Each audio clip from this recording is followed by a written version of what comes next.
Paul speaks of this mighty power that raised Christ from the dead, and that was an incredible power.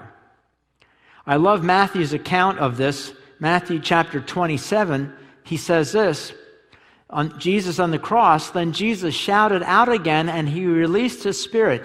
At that moment, the curtain in the sanctuary of the temple was torn in two, top to bottom. The earth shook. Rocks, this is power. Earth shook. Rocks split apart. And tombs opened. And the bodies of many godly men and women who had died were raised from the dead. They left the cemetery after Jesus' resurrection, went into the holy city of Jerusalem, and appeared to many people, and they had to pay back the money that their wives had gotten when they died through insurance. Now, question. When did Jesus conquer death? I believe it's probably the moment he breathed his last breath. That's because that's when Jesus' victory over death occurred, because death had no hold on him.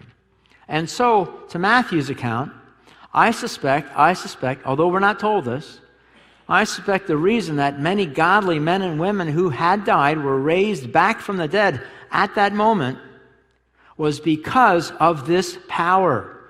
That this dynamite force, power, authority, strength, and might was so great, so concentrated, so inflamed by God's heart to have Jesus back with him once again after his suffering, that these bodies who just happened to be buried near ground zero, the power went rogue and broke them loose. It was that much power.